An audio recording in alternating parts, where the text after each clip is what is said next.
ali nas pessoas que estão participando. Só anota o nome do pessoal, depois me manda, só para eu registrar a presença de todo mundo, por favor. Muito bem. A Eduarda está lá no Caju e já iniciou a gravação. Então, daqui a pouco a gente começa, só mais um minutinho. Hoje eu vou falar um pouco sobre um popurrí de assuntos. Ah, várias coisas que a gente tem no nosso dia a dia, várias abordagens que a gente vê de pacientes chegando pelo pronto-socorro, principalmente. Ah, a ideia é tentar resumir dentro de uma hora toda essa questão aí do barotrauma, da perda auditiva induzida pelo ruído, da presbiacusia, da ototoxicidade.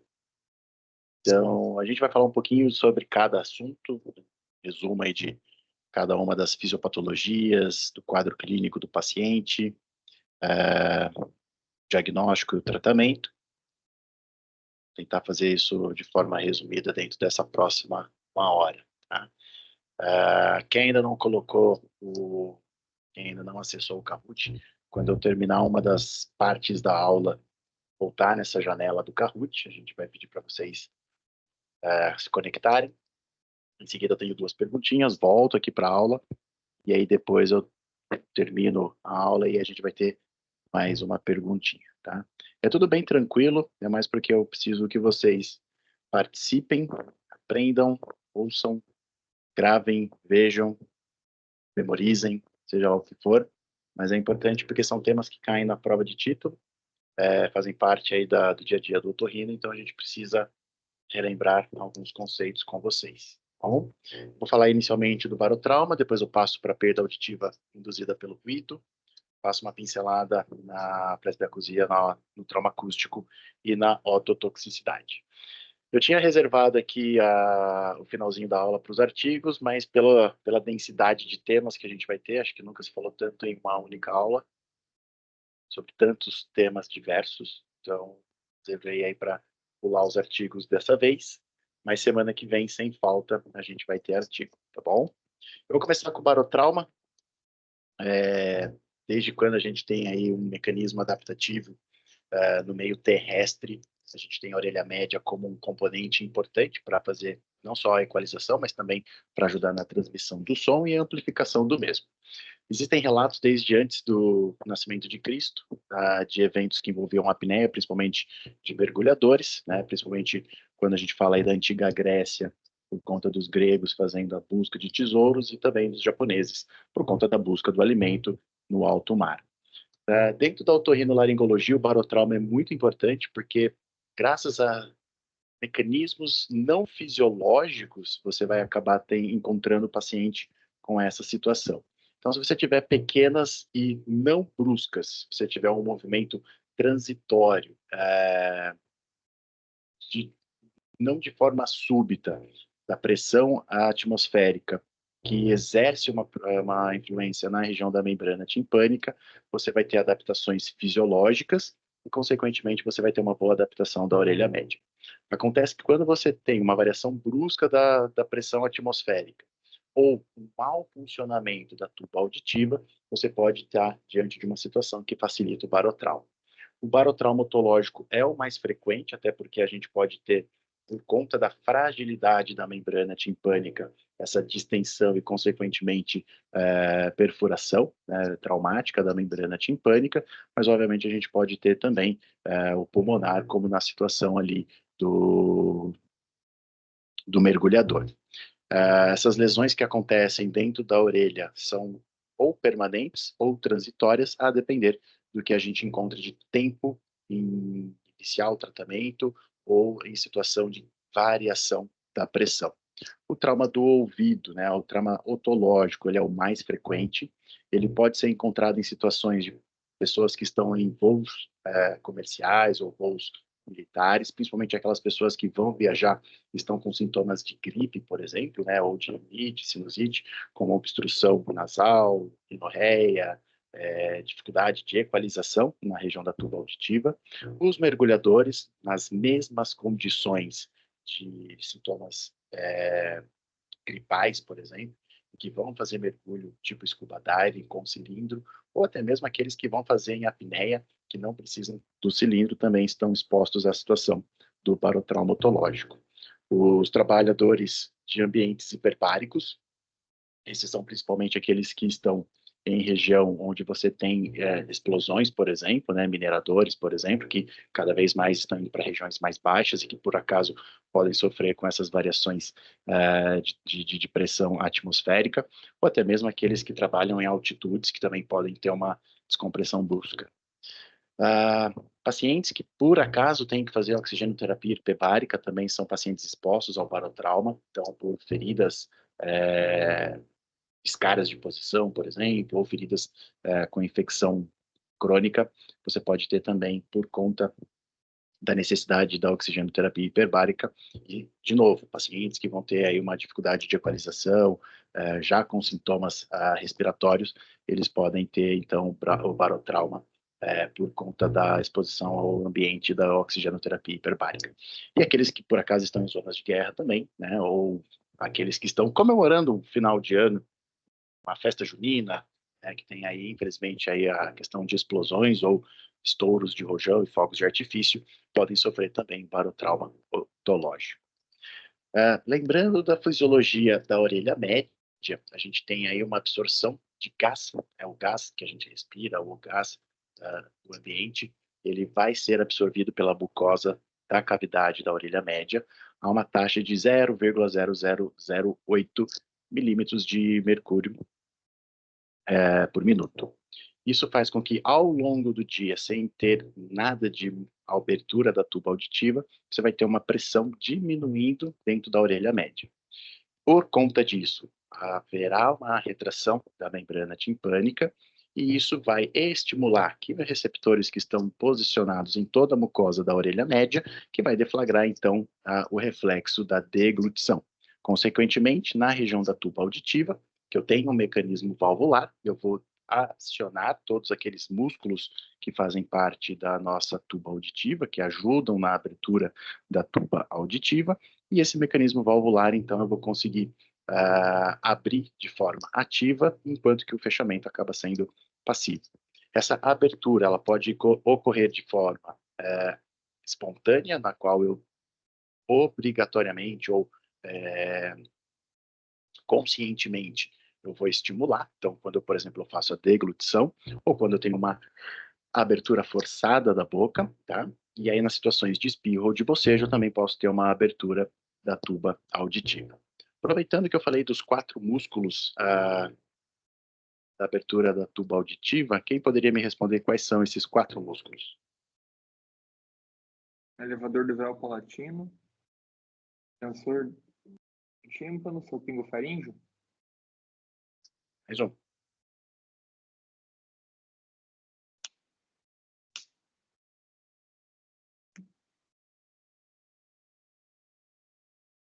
Quem ajuda com as facas na caveira?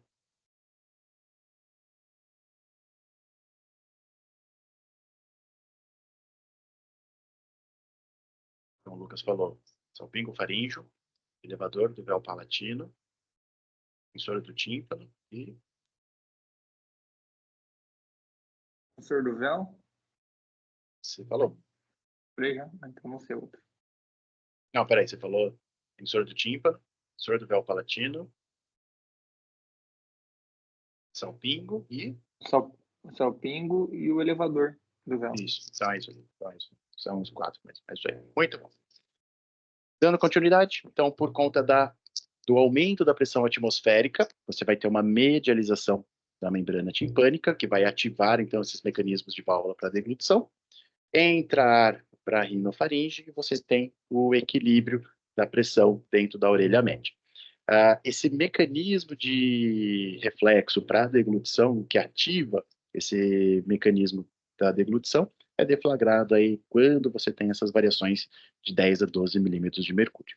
Se por acaso tiver uma obstrução, seja por conta de um mau funcionamento da tuba auditiva, pela presença de secreção e de não compensação adequada, você pode ter, então, a questão do barotrauma.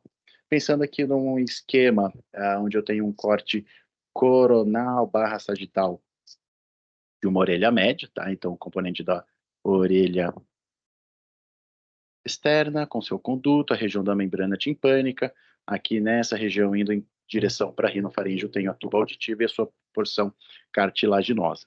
Alguém saberia me dizer qual que é o nome que se dá anatomicamente à porção mais estreita da tuba auditiva e que também é onde você tem a porção, a transição da porção cartilaginosa para a porção óssea?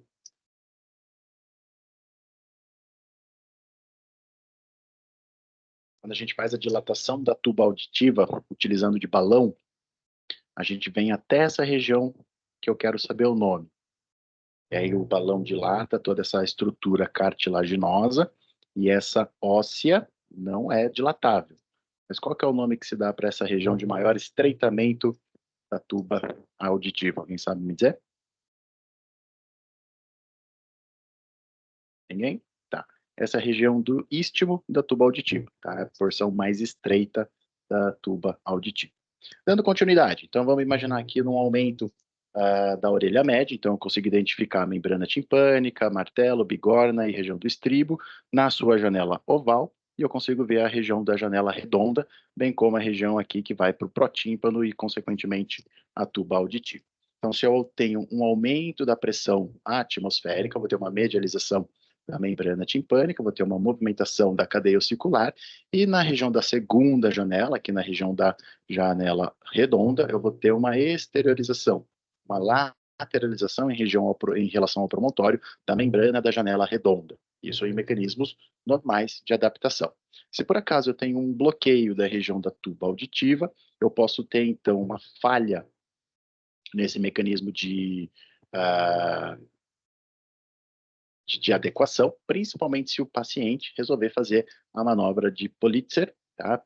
Quando, nas situações, por exemplo, onde você tem um mergulhador, um scuba dive, né, mergulhador de cilindro, e ele, a partir do momento que ele desce, ele tem que fazer a equalização. Então, essa manobra de Politzer mais ou menos seria isso. Então, é quando você tenta fazer a equalização com a boca fechada e você assou o nariz para tentar jogar a pressão na região da orelha média. Isso que se chama manobra de Politzer. Consequentemente, é quase como se fosse uma valsalva, tá? Em resumo, seria isso. E por conta dessa manobra, você vai ter um aumento da pressão intracraniana e, consequentemente, você vai ter um aumento brusco dentro da região do labirinto, do labirinto membranoso, e, consequentemente, você vai ter a explosão ou a ruptura da membrana da janela redonda, levando, por exemplo, a sintomas de tontura, hipoacusia, tontura tipo vertiginosa. Então, isso tudo pode acontecer por conta desse barotrauma. Se por acaso você já tem um aumento da pressão, né, a valsalva junto com a manobra de Politzer, então você já está aumentando a pressão intracraniana, e repentinamente a tuba auditiva abre, você pode ter um mecanismo parecido por conta de uma pressão negativa na região da orelha média. Isso faz com que a sua membrana da janela redonda também lateralize em relação ao promontório, o que também poderia levar a uma situação propensa para o desenvolvimento do barotrauma na orelha interna. E por conta aqui de uma rápida entrada de ar para equalizar essa situação, equalizar a pressão dentro da orelha média, você pode também ter uma situação onde você vai ter aí sim uma internalização da membrana da janela redonda, o que pode fazer com que você tenha também uma implosão, tá? E, consequentemente, perda auditiva e sintomas vestibulares associados a esse barotrauma. Então, o que faz a gente ter uma noção específica em relação ao barotrauma é que não é só a questão da variação de pressão, porque a gente tem os mecanismos de equalização, mas o mais importante aqui é a questão da velocidade de mudança. Então, quando eu tenho uma brusca velocidade de mudança da pressão na orelha média, você tem aí uma predisposição a ter o barotrauma. Então, não é só pela questão da pressão, mas principalmente como a velocidade da mudança da pressão. O que acontece na epidemiologia é que cerca de 46% dos barotraumas acontecem nos mergulhadores. O aumento da pressão atmosférica diminui o volume de ar na orelha média, a questão aí de difusão dos gases, e isso vai facilitar, então, a abertura ou predispor a abertura da tuba auditiva. Se eu descer mais ou menos 1,5 m no mergulho, sem fazer equalização, eu já vou ter aí uma pressão de 90 milímetros de mercúrio, e eu já começo a ter uma dificuldade na abertura da tuba auditiva. Então, quando a gente faz um curso de mergulho, os nossos instrutores sempre orientam. Mais ou menos 1 m de profundidade, 90 centímetros, já vai equalizando, até para evitar essa questão de dificuldade de equalização. Não sei se algum de vocês já fez curso de mergulho, mas é uma questão inerente à descida. Se você está descendo, vai aumentar a pressão externa à sua orelha, e isso facilita a questão do barotrauma. Então, o tempo todo, a cada 1 m, mais ou menos, a gente é orientado a fazer a tentativa de equalização para poder continuar descendo. A partir do momento que você tem uma pressão negativa na orelha média, você pode começar a ter o acúmulo de líquidos, né? A questão aí de secreções serosas, tá? Pode ter hemorragia por extravasamento de vasos que estão ali na região do promontório.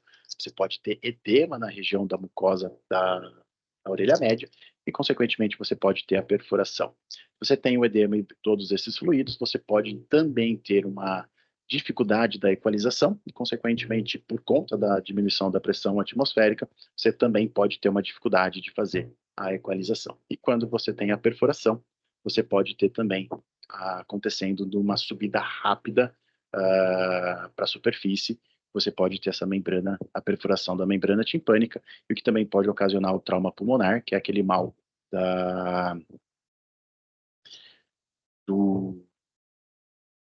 o mal do mergulhador.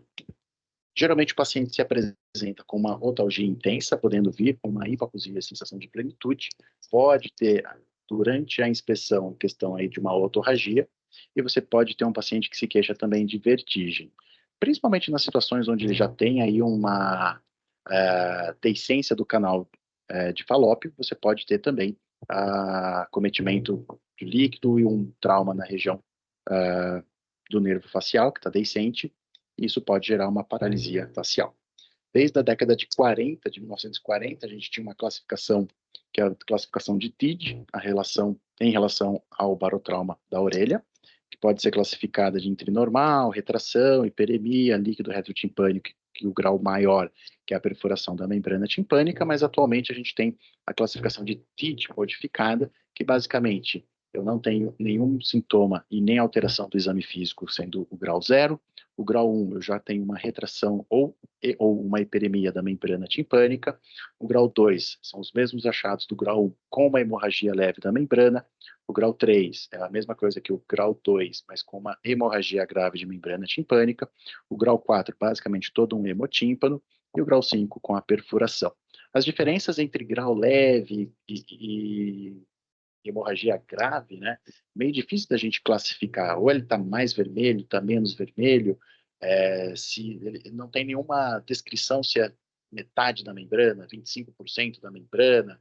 Isso tudo depende também da intensidade de luz que você usa, né? Porque às vezes se você está usando uma pilha que já está um pouquinho mais fraca, putz, aí fica um pouco difícil de você classificar adequadamente se é uma hemorragia leve ou uma hemorragia grave. Então fica sempre aí a questão da crítica à própria classificação, né? Então ela pode ser importante para a gente em algumas questões aí de prova, por exemplo, mas na clínica é meio complicado, né, de você utilizar esse tipo de classificação.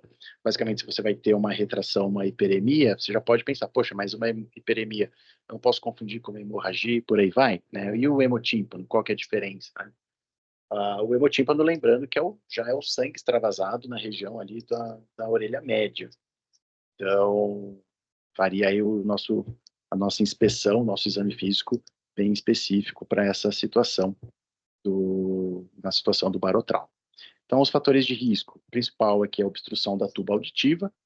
Eu posso ter situações onde por conta de uma fratura do osso temporal, então, de repente, uma fratura transversa que acomete a região da tuba auditiva, eu posso ter uma obstrução.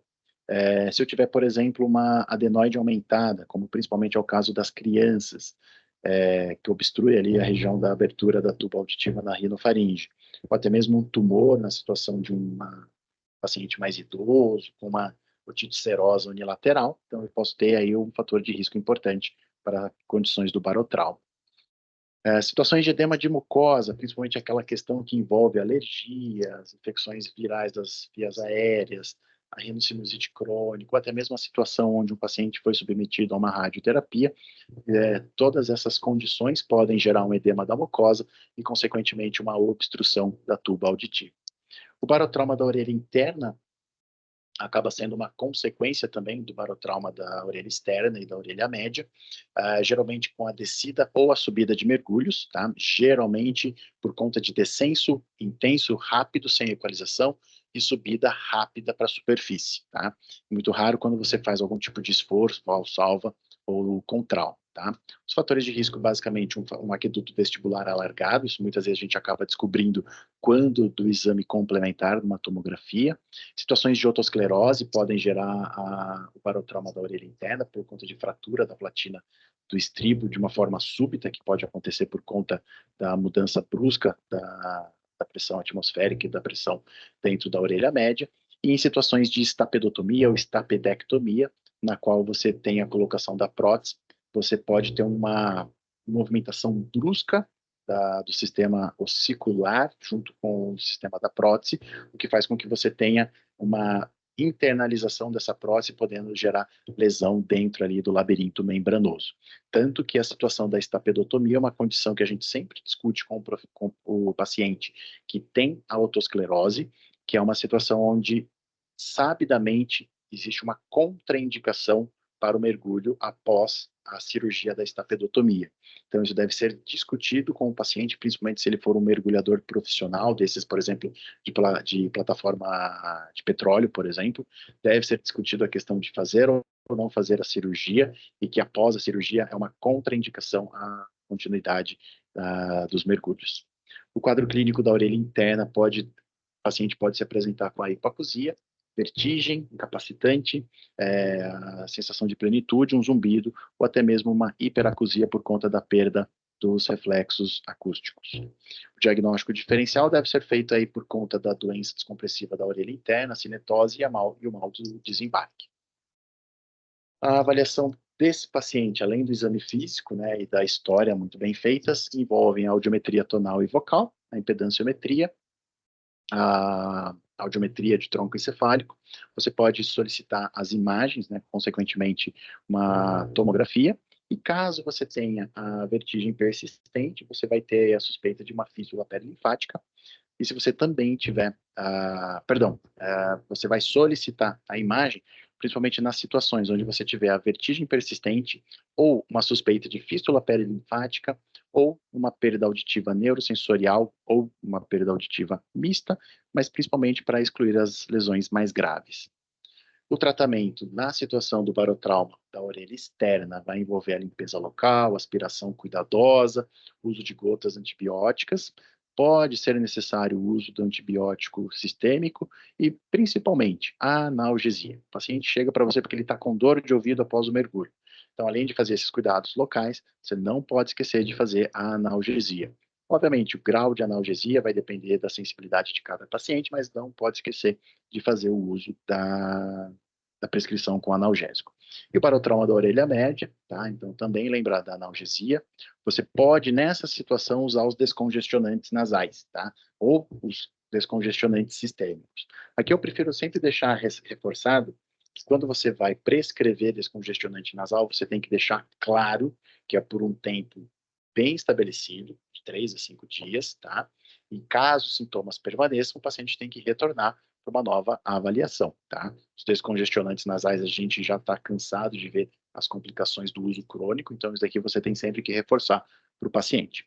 Na situação de perfuração da membrana timpânica, você pode prescrever um antibiótico sistêmico, você pode usar do corticoide nasal e do corticoide sistêmico também para ajudar nessa questão da abertura da tuba auditiva, para tentar retornar à função adequada da tuba auditiva, e você também vai sugerir um segmento. Esse daqui não é um paciente que você pode só prescrever isso daqui e mandar embora como se nada tivesse acontecido. Você tem que orientar que o paciente retorne para as consultas para que ele seja reavaliado após a normalização do quadro ou até mesmo para que você reveja como que ficou a questão auditiva, questão vestibular, para que você tenha um segmento adequado desse paciente. Nas situações do barotrauma da orelha interna, o tratamento é clínico, tá? Não precisa, na grande maioria das vezes, você não vai fazer nenhum tratamento cirúrgico. Basicamente, você vai utilizar corticoide em alta dose, principalmente se você tiver a perda auditiva. Você vai tratar como se fosse uma surdez súbita. Então, lembrando, 1 miligrama por quilo, 10 dias, reavalia depois para reduzir a dose, por aí vai. Se você tiver um paciente que está se queixando de vertigem, você vai utilizar de sedativos labirínticos, e aí sim, se você tiver uma suspeita de fístula perilinfática, aí você vai sugerir não só o repouso, mas também as medidas para redução da pressão intracraniana. Você só vai pensar no tratamento do cirúrgico do barotrauma da orelha interna se por acaso você tiver essas condições de falha no tratamento clínico e se você tiver aí nessa situação, você vai fazer a colocação de um enxerto biológico sobre as janelas, sobre as membranas da janela oval e redonda. Basicamente, você vai ocluí-las, né? Você vai poder utilizar uma fáscia, uma gordura, ou você pode usar, por exemplo, um pericôndrio para você cobrir essa região das janelas. Aí, lembrando de colocar depois cola de fibrina para que você consiga sustentar todo mundo, pensando aí no fechamento da fístula. Em resumo, você pode ter o barotrauma tanto nas orelhas externa, média e interna. Na orelha média, o paciente chega com otalgia, plenitude, o tratamento é clínico, analgesia e com corticoides. Na orelha interna, o paciente se apresenta com vertigem e hipoacusia, tratamento muitas vezes clínico, com uso de corticoides, ou em cirurgia, se você tiver notadamente a fístula. Obviamente, são quadros que são totalmente preveníveis, tá? Isso sempre vai depender da avaliação médica otorrinolaringológica e a orientação de manobras de abertura da tuba auditiva. Uma situação que é muito importante,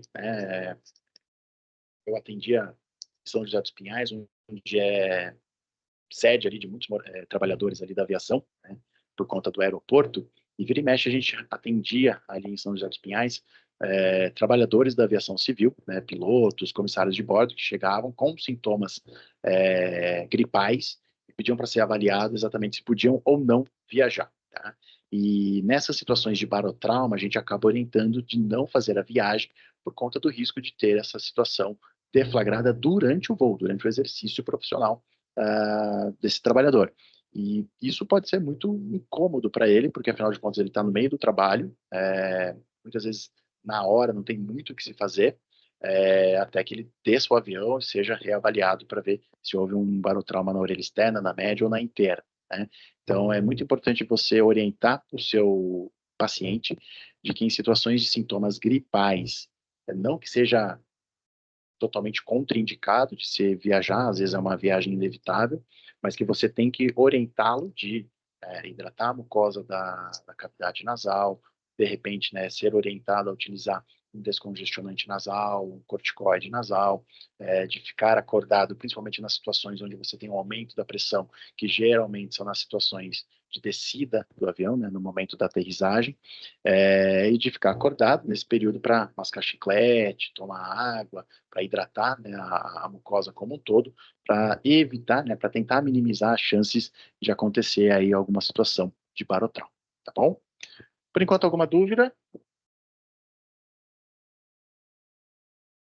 Não? Então vamos continuar com a perda auditiva induzida pelo ruído. Então, praticamente aqui já foi quase metade da aula, então fiquem tranquilos, está indo num passo bacana. Perda auditiva induzida pelo ruído é basicamente a perda de audição do trabalhador. Tá? O trabalhador exposto a ruído, ele está numa situação de você, por trauma, literalmente trauma mecânico na região do giro basal da cóclea, principalmente, você vai ter lesão das células ciliadas externas e depois das células ciliadas internas, o que faz com que a pessoa apresente uma perda auditiva neurosensorial.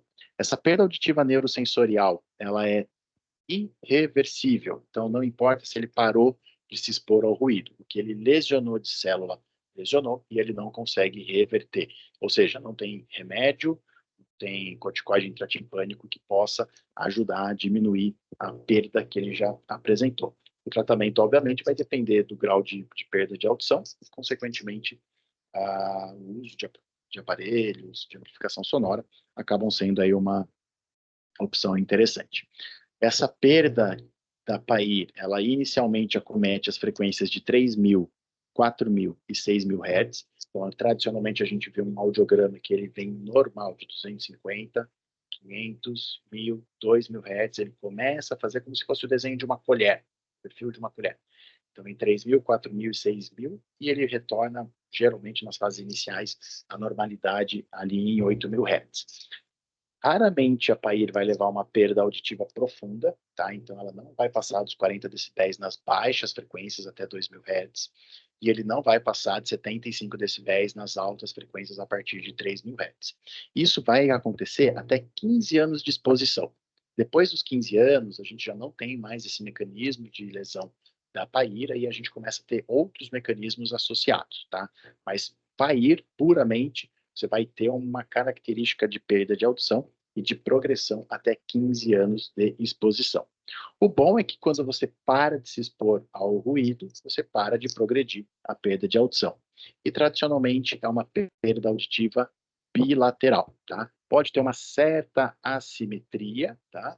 Isso vai depender de qual lado que está um pouco mais exposto ao ruído, né, o que está mais próximo à fonte geradora do ruído, mas no geral a gente tem aí a característica de ser uma perda auditiva neurosensorial e bilateral.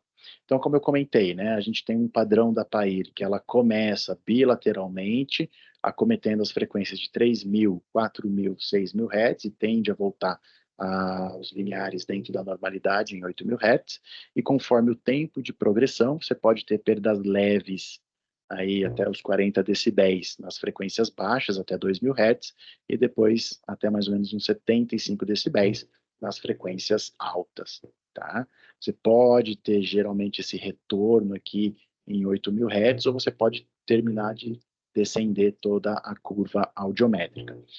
E por que que você pode ter essa questão do descender em 8.000 Hz? Porque aí você pode começar a ter outros fatores associados. Você pode começar a ter a própria questão do envelhecimento, você pode começar a ter a influência de outras doenças que esse paciente pode desenvolver dentro desse período de 15 anos. Então, uma neuropatia por diabetes, pressão alta, o tratamento medicamentoso com a questão da ototoxicidade. Então, você pode ter a influência de outros fatores. Mas lembrar dessa característica da curva, ela parece uma colher em perfil e ela volta. E por que de 3.000, 4.000 e 6.000 Hz? Alguém conseguiria pensar numa justificativa para me explicar por que que essa lesão acontece nessa região de faixa de frequência? Tem relação com o tamanho ali do conduto auditivo externo? A questão do conduto pode causar uma ressonância no som. Poderia ter um pouquinho de potencialização e que na ressonância desse som ele está mais amplificado em 4.000 Hz, mas tem um outro bom motivo também.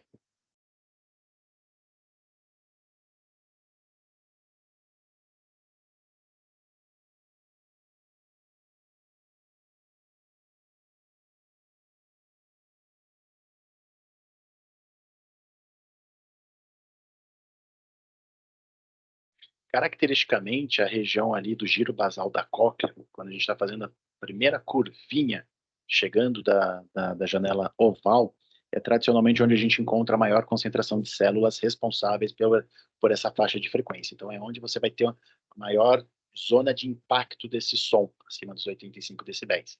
Então, tradicionalmente, é nessa região de 4.000 Hz, no giro basal da cóclea, que acontece essa lesão inicial. Tá? Então, é por conta da concentração das células ciliadas específicas para essa faixa de frequência localizadas no giro basal da cóclea, tá bom?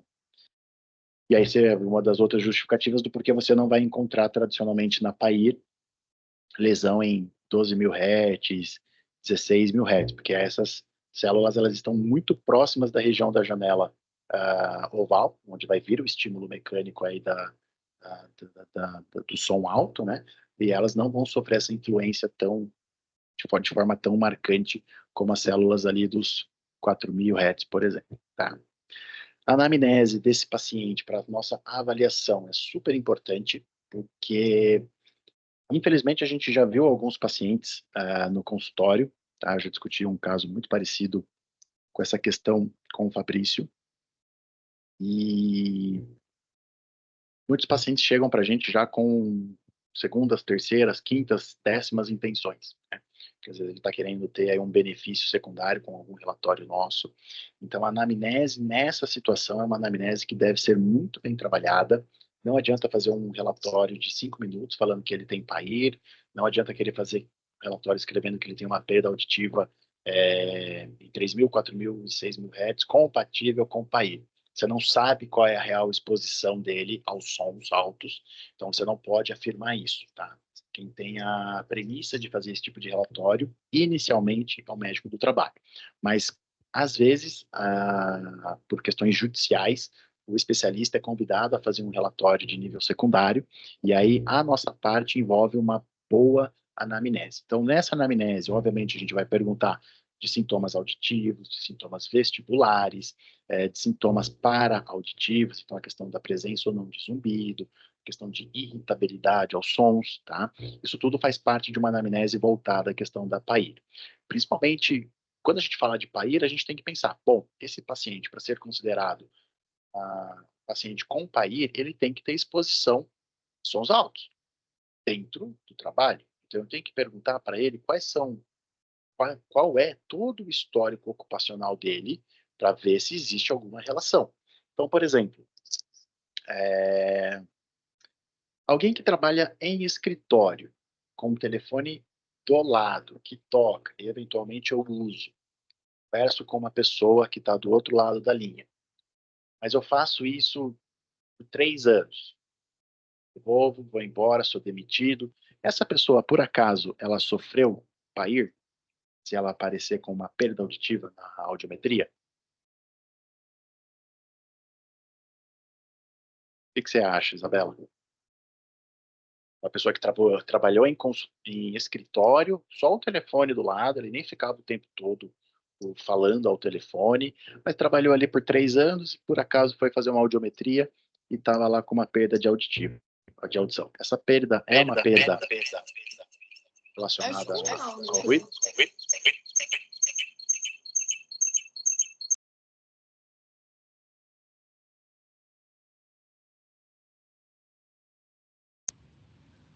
Acho que não, doutor. Qual a sua justificativa? Vamos pensar em prova de título. Acho que não. Ponto. Por quê?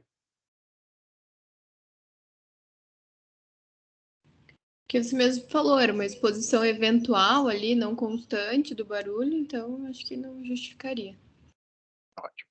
Então, se a gente for pensar em PAIR, uma das características específicas que levam à lesão das células ciliadas é que, tradicionalmente, a gente tem que contar 5 anos de exposição. É difícil de você ter lesão se você não tem uma exposição continuada a sons acima de 85 decibéis, tá?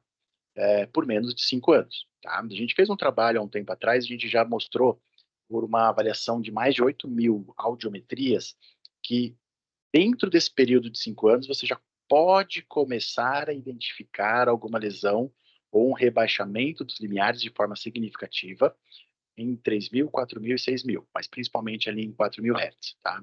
Mas tradicionalmente, se você está diante de um profissional, de um trabalhador que trabalhou só 2 anos e apresenta uma perda de audição sem exposição adequada aos sons altos, então isso tradicionalmente não é e não deve ser considerado PAIR. Então isso não entraria no seu laudo. Mas, por exemplo, um trabalhador braçal da indústria da construção civil, provavelmente, se ele está lá trabalhando há mais de 8 horas por dia, com uma maquita, com uma britadeira, com um martelo, e ele não usa nada de proteção, se você considerar que ele trabalhou nesse período mais de 5 anos com esse tipo de exposição, você pode considerar que ele teve, sim, um antecedente favorável para ele ser considerado um paciente com PAIR, tá? Mas, geralmente, essa parte da investigação, você tem que ter os pormenores. Você tem que perguntar, quando você começou a trabalhar? Ah, com 16 anos? Como que foi o seu primeiro emprego? Você trabalhava com o quê? Você fazia o quê? Como que era? Descreve para mim. Tenta falar para mim como que era o seu emprego. Ah, tá. Você ficou quanto tempo lá? Beleza. Com 20 anos você voltou a trabalhar. Dos 20 até que idade você trabalhou nessa empresa? Ah, até os 28. E era o quê? Ah, e você tinha exposição a ruído? Legal. E você tinha que usar o protetor? Ah, tinha. Mas você usava o protetor o tempo todo que estava lá dentro ou só quando estava lá dentro e ligava a máquina? Porque isso também faz diferença, tá? Então, a anamnese da PAIR é uma anamnese exaustiva. Você tem que ter certeza de que ele teve sim a exposição ao ruído. Na otoscopia, putz, para você considerar PAIR, é um paciente que tem otoscopia normal, ele só sofreu o efeito da exposição aos sons altos. Então, você não vai ver uma retração, não é para você ver uma perfuração, não é para ser um pós-operatório, tá? Porque nessas condições você pode potencialmente rebaixar os limiares auditivos. Você pode ter perdas auditivas de formas distintas, uma perda mista, uma perda condutiva, que por si só não caracterizam a PAIR. Então você não pode considerar que esse paciente com algum tipo de lesão da membrana timpânica seja considerado PAIR. Você pode considerar uma perda auditiva do tipo misto, condutivo, com real, caso se prove a real exposição, você pode ter um risco aumentado para perda de audição pelo ruído, mas alterações da otoscopia não justificam PAIR. E o exame audiométrico? Esse é muito importante, porque tem muita empresa terceirizada que chega na fábrica, pega o Zé que estava lá saindo da linha de produção e fala, Zé, vem fazer seu exame. Cara, ele acabou de sair de uma rotina do trabalho, ele está cansado, ele sofreu lá das intempéries, estava calor, estava, enfim. E aí jogam ele numa cabine que está instalada na caçamba de uma van e pedem para ele fazer audiometria. Isso não é o exame audiométrico que a gente considera o exame audiométrico adequado, tá? Então a gente tem que levar em consideração que deve ser feito numa cabine conforme a norma técnica, tá? Essa é a norma, isso 8253-1. O audiômetro tem que ser calibrado conforme as normas do Inmetro, tá bom? O paciente tem que ter um repouso auditivo de 14 horas, então, idealmente, a audiometria ocupacional deve ser realizada na parte da manhã, então o paciente ele fica à noite descansando, sem exposição a nada de barulho, e no dia seguinte, logo pela manhã, ele deve fazer o exame. E deve ser feito um exame com identificação. Eu tenho que precisamente identificar quem é o paciente que eu estou fazendo. De novo, lembra que eu falei ali no começo?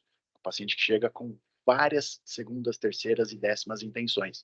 Então, às vezes, ele manda o sobrinho dele, que sabidamente é surdo. Então, vai lá fazer o exame para o tio lá. Você tem que saber se quem você está examinando é realmente o paciente que está agendado para você. Então, você tem que pegar o RG, tem que comparar, você tem que anotar as datas de nascimento, a data que o exame está sendo feito, se a meatoscopia está adequada para fazer o exame, tá? Não adianta nada eu querer fazer uma audiometria ocupacional e o paciente está cheio de cera no conduto, tá? Então, isso é importantíssimo deixar tudo muito bem registrado. Bom? Até aqui alguma dúvida? Não, então vamos lá. Presbiacusia. Essa é a famosa consulta rápida, né? Você fala com o paciente, ele, tá, já está mais velho, já tem mais de 60, já tem 70, 80 anos, ele está sendo trazido ou pela esposa, ou pelo marido, ou pelos filhos, ou às vezes até pela nora, pelo genro, tá? Geralmente ele não procura muito a gente sozinho, já chega acompanhado, alguém que traz no bracinho, senta do lado e fica traduzindo, né? Fica jogando som igual a gente está vendo aqui, tá? Então, basicamente, é uma situação relacionada ao envelhecimento. Geralmente, a partir dos 40 anos, a gente já começa a ter os mecanismos de alteração da orelha interna por conta de mecanismos de liberação de mediadores inflamatórios e citotóxicos, tá? Mas esse processo geralmente vai se acentuar a partir dos 60 anos de idade. Porque é geralmente quando a gente tem aí um porri de coisas de saúde do nosso paciente que vão interferir diretamente em situações que vão levar a essas alterações celulares, como a perda do DNA, a depressão do RNA, o acúmulo das enzimas inativas, vai ter essa questão toda de acúmulo dos radicais livres, das espécies de oxigênio reagente, inativação de receptores da membrana e deleção mitocondrial. Consequentemente, você não consegue fazer um processo de mitose e meiose adequado, uma regeneração celular, então você vai ter literalmente a perda de elementos celulares, fazendo com que você tenha, consequentemente, a perda de elementos das células ciliadas externas e internas, também do gânglio, as células do gânglio espiral, e, consequentemente, uma falha no mecanismo de percepção e transdução do som, tá? E por conta disso, o paciente chega com surdez, tá? Geralmente não, né? Mas há muito tempo, o professor Schucknet, ele já, por estudos histopatológicos, ele classificou em 4 tipos da presbiacusia. Então, a gente vai ter a perda auditiva sensorial, literalmente por conta de falta, né, ou lesão dos elementos ali na região do órgão de corte, basicamente por conta de lesão mesmo, que faz com que você tenha a perda das células ciliadas externas e internas, tá? Você pode ter também mecanismos que podem alterar fazer com que o paciente tenha essa perda tipo sensorial, mas principalmente por conta aí da degeneração das células ciliadas na região do órgão de corte. Eu posso ter alterações que envolvem não só os neurônios aqui da região do gânglio espiral, que geralmente estão nessa região do modíolo coclear, mas eu posso ter também degeneração em toda a trama que pega o nervo vestíbulo coclear, até o núcleo coclear, até a região do córtex auditivo. Isso acaba sendo aí classificada como presbiacusia neural.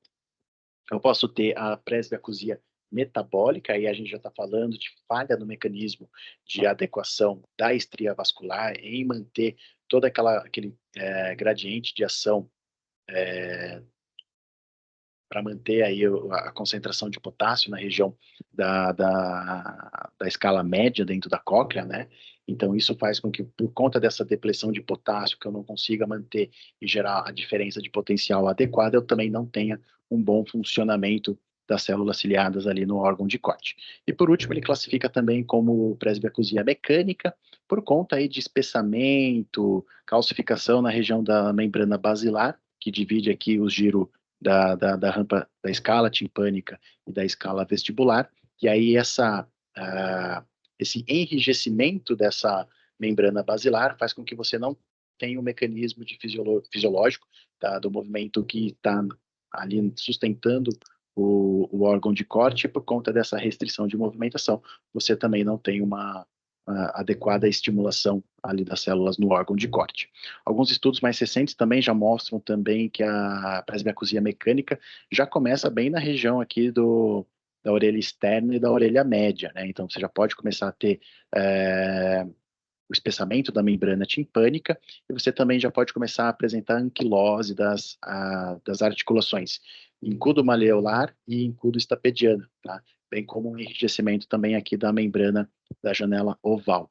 Então, esses mecanismos de enrijecimento com o próprio envelhecimento estão relacionados aí à presbiacusia mecânica, tá? No fringir dos ovos, né, a presbiacusia desses 4 tipos é tudo mais ou menos igual, tá? O paciente ele vai começar a ter aquela perda que vai começar em 6.000, 8.000 Hz, e ela é progressiva, então ela vai caindo conforme a idade vai passando. Esse gráfico que eu coloquei aqui, ele mostra mais ou menos como que tem que ser a progressão da audição nossa conforme a idade. Isso se a gente só considerar a idade, tá? Eu não estou nem considerando fatores de risco da questão de hipertensão, diabetes, exposição a ruído. Aqui eu estou falando só por conta da idade, é mais ou menos assim que a gente espera a progressão da perda auditiva, se a gente for considerar somente a idade, tá? Quadro clínico a gente conhece bem, né? Um paciente que chega com queixa de hipacusia, mas também com dificuldade de entendimento do que é falado para ele nos ambientes onde ele mora, onde ele trabalha ainda, né? A dificuldade de compreensão de fala. E a audiometria a gente vai ver essa característica de perda auditiva neurosensorial, principalmente nas altas frequências, eventualmente aí com um bom índice de reconhecimento de fala, e o tratamento muitas vezes é a adaptação ao aparelho auditivo ou a prótese auditiva, tá? Eventualmente o paciente com uma perda severa, profunda, a gente pode indicar sim um implante coclear ou outras formas de reabilitação auditiva, contanto que ele esteja no status clínico adequado, tá bom? E o trauma acústico? O trauma acústico é o que acontece muito em situações de guerra, em situações de fim de ano, no Réveillon, festa junina, com fogos de artifício, né? Mas também situações onde você tem pacientes são militares, eles muitas vezes vão se queixar de de uma sensação estranha no ouvido, principalmente após aí a realização de treino com tiro, o teste de aptidão do tiro, que é bem comum, tá? O que eu estou falando agora com vocês, estou usando mais ou menos 60 decibéis de energia mecânica para conversar aqui com vocês. E só para ter uma ideia, né, eu falei ali da Pair, sons acima de 85 decibéis, eu já tenho por lei que fazer o uso de equipamento de proteção individual. Então, se eu for comparar os 85 decibéis que exigem a proteção, eu estou usando aí mais de 300 vezes mais energia do que se eu estivesse só conversando simplesmente com vocês, tá? Isso, esse mecanismo aí de muita energia acima do que a gente usa tradicionalmente já pode gerar, então, a perda auditiva, tá? Se eu for considerar, então, a intensidade sonora, se a gente pegar os sons acima de 120 decibéis, por exemplo, eu já posso ter danos imediatos, tá? Isso vai depender, obviamente, da predisposição, da proximidade da fonte sonora, mas rapidamente, acima de 120 decibéis, eu já tenho danos imediatos, que é tradicionalmente a questão do trauma acústico, tá? Por definição, tá? Trauma acústico é a lesão coclear causada por uma única exposição a uma fonte sonora de alta intensidade, de novo, maior do que 120 decibéis, e de curta duração. Então, não adianta eu pensar em PAIR. É acima de 85? Sim, é acima de 85. Mas aqui a gente está falando que a PAIR, eu tenho tempo de exposição, 8 horas por dia, por mais de 5 anos seguidos, e por aí vai. O trauma acústico é uma pancada. Pode ser, de repente, um motor de avião, que você está próximo dentro de um aeroporto, e ele, né, aciona a turbina, ou pode ser, geralmente, como a gente observa, em situações de explosão. Então, é muito comum na época do Réveillon, né, o paciente procurar a gente, porque eu estava numa festa, estourou um rojão perto de mim e eu tô surdo, tá? Vou dar um exemplo de um familiar que me procurou recentemente, porque foi num torneio de pesca, e dentro do torneio de pesca o pessoal falou, a gente vai dar a largada pro torneio da pesca começar. E aí ela foi lá e deu o tiro. Só que no que ela deu o tiro, ela não estava protegida e ela percebeu o abafamento imediato após a exposição ao tiro, tá? Então, tiros, tradicionalmente, a gente chega muito rapidamente, aí muito facilmente, acima de 120 decibéis, e, consequentemente, isso gera o trauma acústico, tá? Você pode ter as lesões tanto na orelha externa, na média e na interna, isso pode levar ao aumento das espécies reativas de oxigênio, e também do MPK cíclico, tá? Isso faz com que você tenha todo um dano celular causado por esse tipo de trauma. Em resumo, seria como se fosse uma PAIR turbinada. Você pode ter aí cheio de esteroides anabolizantes na PAIR, que de repente causaram essa lesão do trauma acústico, tá? O tratamento muitas vezes vai envolver a N-acetilcisteína, medicações como o Epsilon, que envolvem aí putz, esqueci agora qual que é o Epsilon. Já vou procurar e já volto, tá? Vitaminas, magnésio, a cúrcuma, porque pode ter um efeito anti-inflamatório e de aumento da circulação, tá? Mas principalmente o corticoide, tá? O corticoide geralmente a gente acaba utilizando como se fosse um tratamento de surdez súbita. Então, alta dose, 1 miligrama por quilo, limite de 80 miligramas, vai fazendo a redução, tá? Escalonada. E muitas vezes você pode optar com o paciente, conversar com o paciente para ele também fazer a oxigenoterapia hiperbárica, tá bom? Muito bem, então deixa eu só voltar aqui. Quem está na aula, então, pode se convidar a entrar no Kahoot. Tirei uma fotinho aqui do QR Code.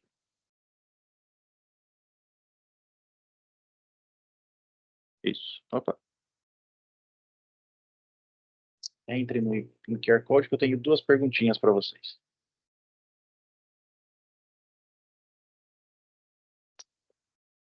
Então, 2 Lucas já entraram, Paulo, Vitor, a Lisandra já estava. Cal acabou de entrar. Eduardo. Mais alguém para entrar? Muito bem, então vamos começar aqui. 2 perguntinhas bem simples. Espero que para vocês apareça certinho. Então, a questão da aula de hoje é por tempo. Vocês têm 20 segundos para responder. Valendo. Vou ler para vocês. A perda auditiva causada pelo trauma acústico tem qual das características a seguir? Geralmente é condutiva? É irreversível? As frequências médias e graves são as mais afetadas? Ou depende da distância que o indivíduo está da fonte sonora?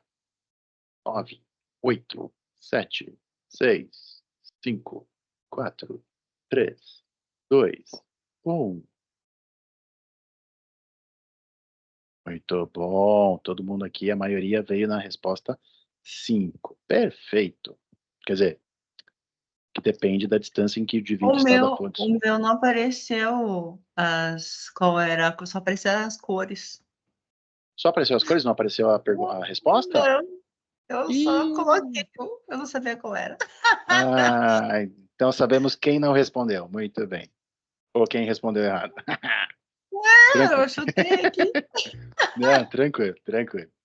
Mas engraçado, porque, bom, você está usando qual mídia para ver a aula? Que computador que é? É o Windows, Lee? Bom, tudo bem. Próxima pergunta. Ó, então a Cal, ela está em primeiro lugar porque ela foi a mais rápida para responder. É assim que é a brincadeirinha. Bem legal. Gostei desse negócio. Próxima pergunta. Quais são os 4 tipos de presbiacusia? Acabei de falar, hein? Sensitiva, nutricional, mecânica e hormonal é a vermelha. Sensorial, neural, metabólica e mecânica é azul.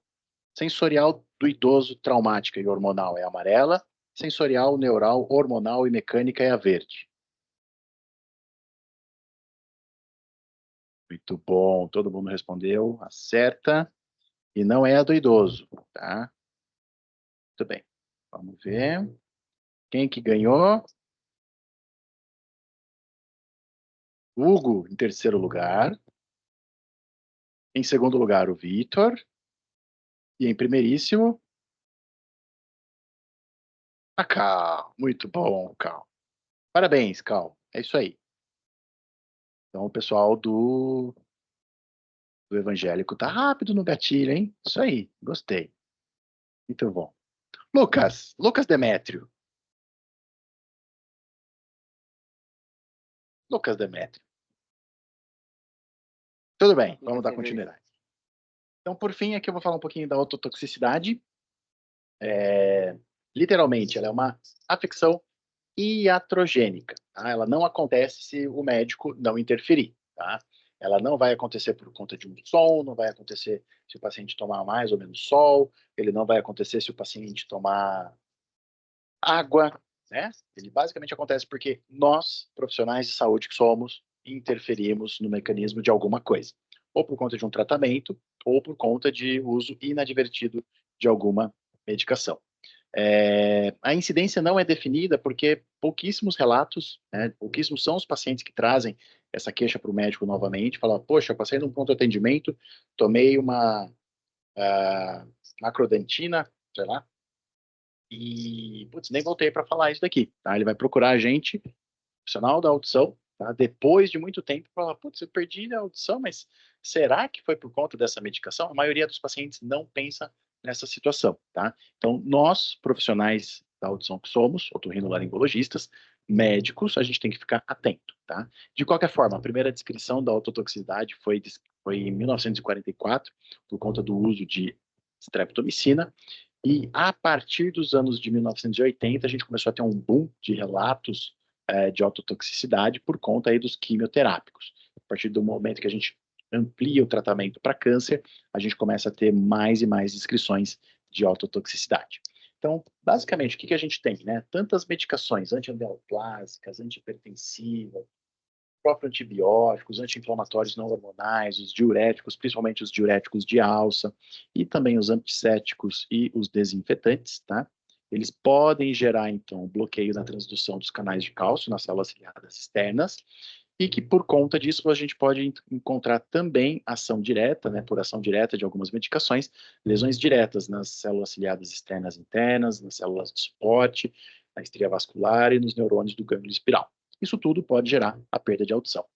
O que vai depender da história do paciente quanto ao uso da medicação para que a gente tenha a toxicidade dessa medicação? Primeiro vai depender do potencial de toxicidade, tá?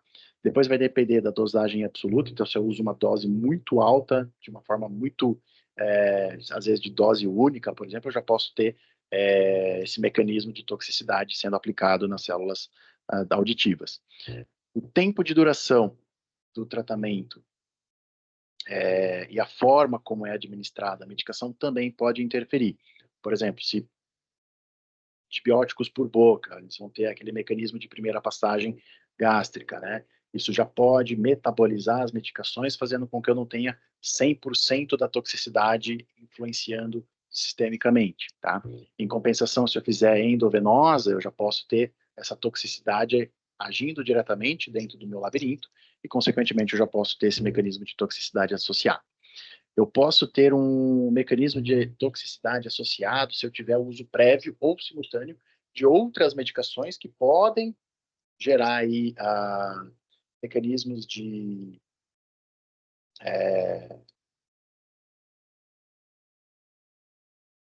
mecanismos relacionados à própria, oh meu Deus, somação, né, de fatores ali dentro da própria medicação.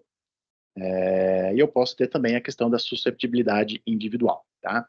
Essa da susceptibilidade individual, a gente sabe principalmente que acontece para os antibióticos macrolídeos, tá?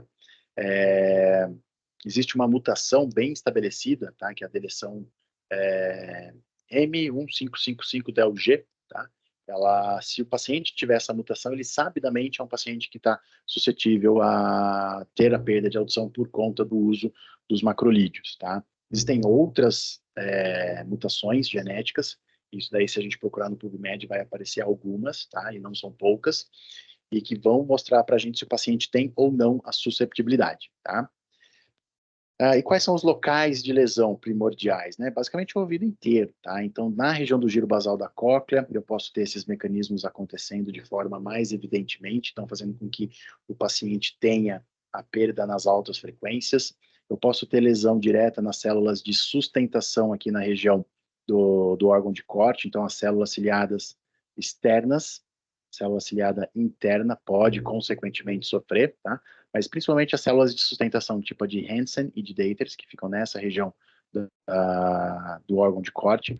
Eu posso ter degeneração da membrana de Reisner, eu posso ter degeneração em todo o ligamento espiral e diminuição, literalmente, eu posso ter um afilamento aqui da região da estria vascular e, consequentemente, eu vou perder todo o órgão que ajuda a manter esse potencial de ação do líquido endolinfático dentro da região da escala média, tá? Então, aqui, para vocês terem uma ideia, né, eu posso ter a degeneração acontecendo, inclusive, nos órgãos vestibulares, tá? Então, eu falo aqui da perda de audição, da ototoxicidade, mas eu também não posso esquecer da vestibulotoxicidade, tá? E aí, as próprias medicações que podem gerar a ototoxicidade pelos mecanismos de degeneração das células, pode acontecer também de você ter a degeneração das células vestibulares, como é o caso, por exemplo, da streptomicina, que pode ter degeneração nessa região, tanto aqui das ampolas, né, onde você tem aí as células ciliadas presentes, mas também no trículo e no saco, mas você pode ter também alteração das células de transição e também das dark cells que ficam mais periféricas, próximas da ampola dos canais semicirculares, e consequentemente faz com que o paciente tenha também sintomas vestibulares associados ao uso da medicação, tá? Então, o que o paciente pode te trazer de sintomas, né? O zumbido, sensação de plenitude, oscilopsia e desequilíbrio, e, obviamente, a perda auditiva neurosensorial. Característica clássica, né? A perda em altas frequências, bilateral, progressivo, conforme o uso da medicação, dose dependente, conforme a medicação, e, infelizmente, irreversível, tá? O diagnóstico acaba sendo feito com audiometria, mas eu posso usar também os eletrofisiológicos, como Bera, eletrocócleo e as emissões otoacústicas. O importante aqui para a gente, né? Eu tenho que fazer uma identificação precoce. Eu já tenho, sabidamente, uma lista de medicações que são ototóxicas, uma lista de medicação que são vestibulotóxicas, da mesma forma que eu já tenho nefrotóxicas e por aí vai, tá? Então, a partir do momento que eu sei que eu vou usar uma medicação que tem o potencial de oto e vestibulotoxicidade, eu tenho que alertar o meu paciente e monitorar, tá? Eu posso utilizar de medicações otoprotetores, como é o caso do salicilato de sódio, da acetilcisteína, da vitamina E, da dexametasona. A dexametasona eu posso pensar numa dose pré-tratamento medicamentoso, ou já em situações onde eu começo a identificar uma perda, eu já posso fazer o tratamento propriamente dito, ou sistêmico, ou intratimpânico, tá? O intratimpânico é bem interessante nessas situações, porque a medicação vai chegar pela janela redonda e ela vai já chegar próximo ali do giro basal da cóclea, que a gente acabou de ver que é sabidamente a região onde que acaba tendo a maior quantidade de perda de audição, ali nas altas frequências. Então, se você tiver uma medicação que já pode fazer um efeito autoprotetor aplicado nessa região antes de começar a fazer o tratamento, isso já ajuda bastante a evitar, ou pelo menos a diminuir o risco da ototoxicidade. E aí, obviamente, se você está numa situação onde o paciente há muito tempo fez um tratamento para câncer, utilizou de quimioterápico, cisplatina principalmente, que é a medicação que sabidamente tem muito efeito ototóxico, já houve uma piora acentuada da audição, já teve aí uma condição onde ele saiu de uma perda leve para uma perda severa profunda, ou até mesmo uma perda moderada. Então, a depender do grau e a depender do tipo, você pode pensar no aparelho de amplificação sonora individual, com o sistema FM para ajudar, né, principalmente nas conversações, mas você pode até chegar a pensar em implante coclear. Geralmente, se você tiver uma lesão por ototoxicidade, né, pela medicação, você não costuma ter um efeito dentro da orelha interna, você não costuma ter labirintite ossificante, então a anatomia continua sendo normal. Então você pode sugerir o tratamento com o implante coclear. Tá bom? Para finalizar, então a última perguntinha aqui, abrir para todos. Um paciente do sexo masculino de 47 anos, diabético tipo 2 controlado, hipertenso parcialmente controlado, internado por conta de uma pneumonia, então sintomas de tosse produtiva, queda do estado geral, inapetência, secreção produtiva na tosse, né? E o colega do pronto-socorro pensou em introduzir amicacina. Aí depois de 2 dias de uso da medicação, ele começou a dar uma melhorada da febre, da prostração, só que ele começou a se queixar de zumbido e de hipoacusia bilateral. Foi optado por substituir a amicacina por vancomicina por mais 14 dias. Só que depois do 3º dia do uso da vancomicina, ele começou a ter uma queixa de vertigem, desequilíbrio e sensação de cabeça oca. Durante a consulta, durante a avaliação especializada, ele começou a ter uma dificuldade auditiva, né? Ele se apresentava com um comportamento auditivo com dificuldade durante a nossa avaliação. Essa é a audiometria que foi feita dele, com a impedância que vos segue. Quem pode descrever essa audiometria? Manifeste. Estão conseguindo ver? Orelha esquerda, orelha direita.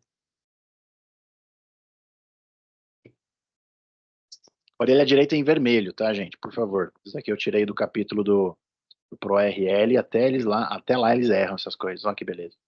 Em vermelho, orelha direita, bolinha. Em azul, xizinho, orelha esquerda. Alguém pode me descrever? Estou todo ouvidos.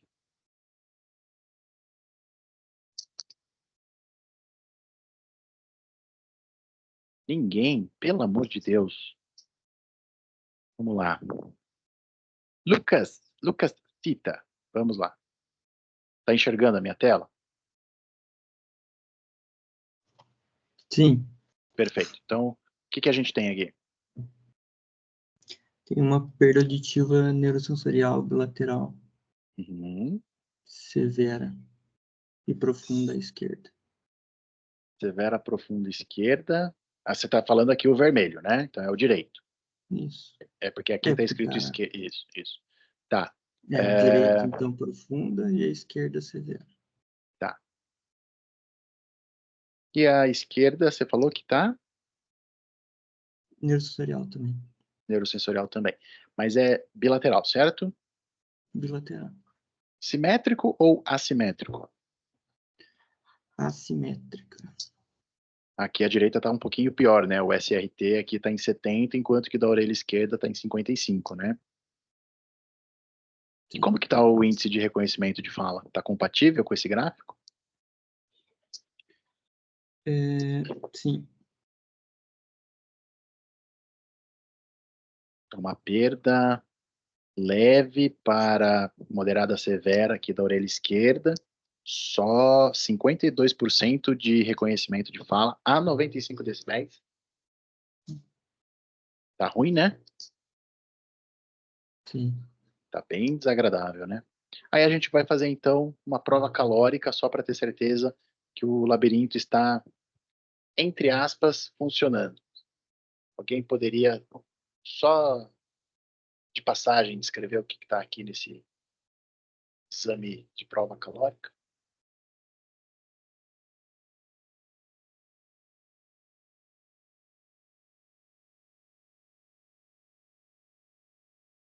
Também não está muito legal para ver também, porque eu sacaneei vocês, não dei todos os valores de referência, mas tem uma hiporreflexia à direita e uma arreflexia.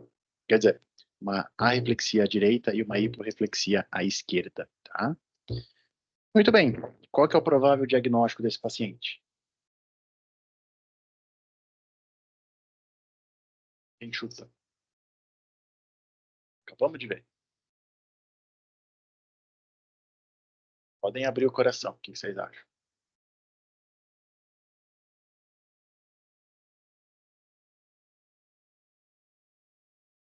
Abram o microfone e falem comigo. É o último slide, pessoal. Vai, só ajuda, vai. Me façam rir que eu faço vocês rirem, vai.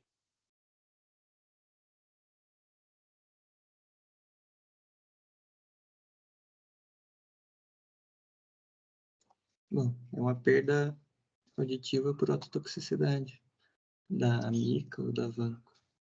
Perfeito. Mas só ototoxicidade? Eu acho que não por ser assimétrico, né?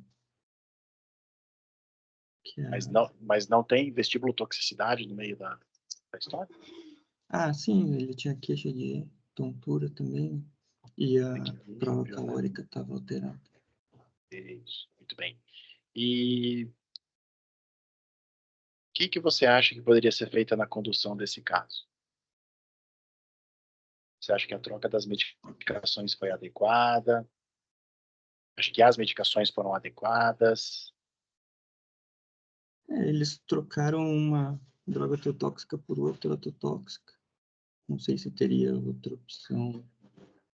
Vamos pensar em Causa quadro tratamento. clínico de... Vamos pensar em tratamento da pneumonia adquirida na comunidade. Vocês são novos, vocês ainda vão lembrar, né? Tenho que introduzir já uma aminoglicosídeo? Poderia pensar em alguma outra medicação?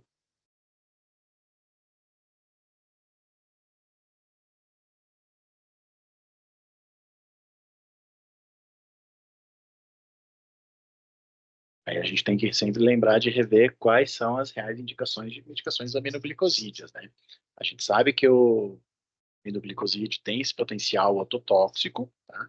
E se eu tenho uma pneumonia adquirida na comunidade, eu posso lançar mão de um tratamento para uma pneumonia adquirida na comunidade, né? O paciente não estava crítico, não tinha indicação de internação logo de cara, né? Se a gente for lembrar aqueles protocolos todos, né? CURP 65, que acho que já mudou um monte já dessa minha época de formado, mas teoricamente talvez não seja a primeira escolha usar um aminoglicosídeo, por exemplo, né? A gente tem que lembrar de fazer um monitoramento, né? Já porque a gente já sabe que é uma medicação ototóxica, então a gente tem que lembrar de fazer o monitoramento mais próximo desse paciente. E aí, como que a gente pode fazer a reabilitação nesse caso? O que a gente vai usar? Já vou indicar um implante coclear, posso usar uma prótese auditiva, aparelhinho de audição, vou fazer uma prótese auditiva osteoancorada, o que vocês querem? O que vocês acham?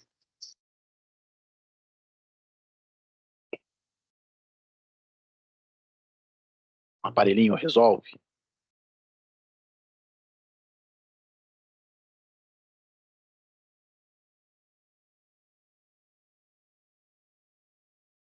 Não vai ajudar muito, né? Aqui já é um caso que você já pode até começar a pensar em implante, principalmente aqueles implantes que vão aqui vão focar no giro basal da cóclea, né? Nas altas frequências, né? Já tem opção aqui para ajudar aqui na orelha direita, principalmente. A orelha esquerda ainda dá para lançar a mão de uma prótese auditiva convencional, né? Muito bem, pessoal.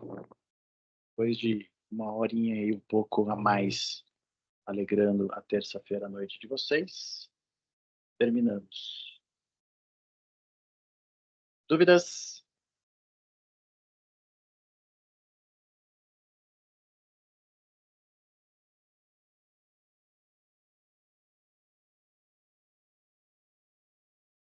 Ok, já parei de compartilhar. Muito bem. Dúvidas? Então, para eu definir PAIR, tem que ser 5 anos de exposição. Tem que ter pelo menos 5 anos, né? Tradicionalmente, você usa como critério o tempo de exposição e que tradicionalmente é de 5 anos, pelo menos 5 anos.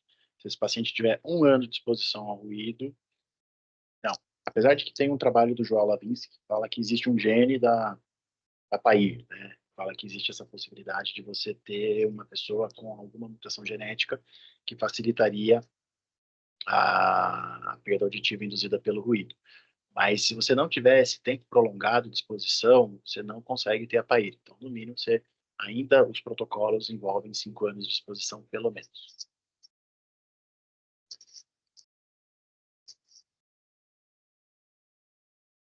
Semana que vem é minha aula. Vou deixar alguns artigos aí novinhos aí que a gente publicou esse ano.